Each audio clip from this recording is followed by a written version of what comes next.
नमस्कार, मी दीपक राजे शिर्के। नुकताच छावा हिंदी चित्रपट प्रकाशित झाला। त्यामध्ये खऱ्या अर्थाने खूप चुकीचा तोडमोड करून बदल करून इतिहासामध्ये खूप वेगळ्या चुकीच्या पद्धतीने प्रकाशित केलेला गेला। तो प्रदर्शित झालेल्या चित्रपटामध्ये राजे शिर्क्यांची प्रत्यक्ष बदनामी केली।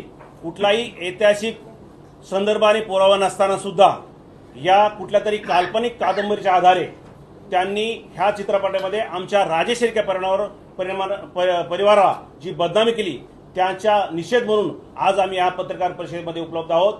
आज त्यांना मी उतेकरांना दिग्दर्शक लेखक तर त्या छावा कादंबरीचे नाहीत, परंतु दिग्दर्शक आणि प्रकाशक आम्ही त्यांना लीगल नोटीस करून आम्ही त्यांच्यावर गुन्हे नोंद करणार आहोत।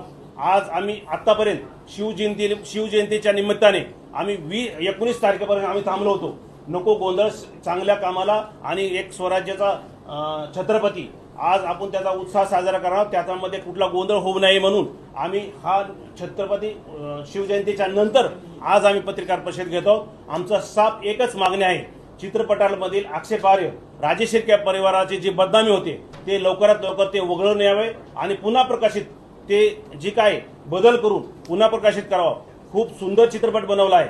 चित्रपट पाहताना शहारे येतात, जगापुढे खूप सुंदर मेसेज जातोय। छत्रपती संभाजीराजे जगाला कळतात, परंतु त्यातला खलनायक आपण चुकीचा दाखवलाय हे मी उतेकरांना सांगू इच्छितो।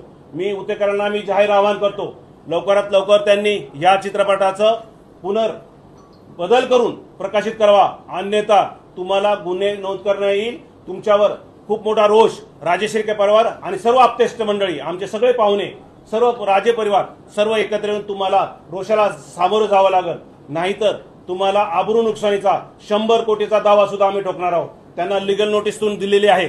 आम्ही लवकरात राज्य शासनाला सुद्धा याची नोटीस दिली आहे। राज्य शासनाला पण विनंती करतो, असे सामाजिक तेढ निर्माण करणारे गोष्टी होऊ नयेत। कुणाला तरी बदनाम करण्याचा हेतुपूर्वक कट इथं साध्य होऊ नये म्हणून मी सर्व पत्रकार बंधूंना विनंती करतो की आपण या सगळ्या मोहिमेमध्ये आमची साथ द्यावी आणि राजे शिर्के परिवाराला जो अन्याय होतोय तो कुठे थांबला पाहिजे। आम्ही म्हणत नाही की इतिहास म्हणजे दाखवला नाही पाहिजे, योग्य आणि चांगला जे काही म्हणजे जे अस्तित्वात असणारा इतिहास त्यांना दाखवला पाहिजे। तोडमोड करून कुठला तरी बदल करून समाजात तेढ निर्माण होते असं कुठं दाखवता कामा नये अशी आमची विनंती आहे। राज्य शासनाला आणि प्रशासनाला सुद्धा विनंती आहे आणि उतेकरांना मी पुन्हा जाहीर निवेदन आणि एक आवाहन करतो, त्यांना मी वॉर्निंग देतो की लवकरात लवकर तुम्ही करावा, अन्यथा उतेकरांचं आम्ही जाणं आणि महाराष्ट्रभर फिरणं बंद करू। आम्ही चित्रपट बंद करण्यासाठी आलो नाही।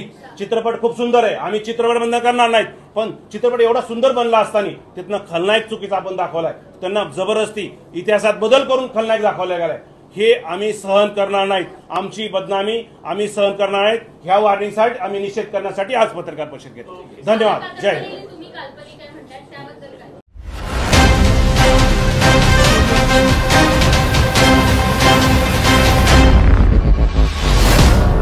संध्या लाईव्ह, आवाज महाराष्ट्राचा।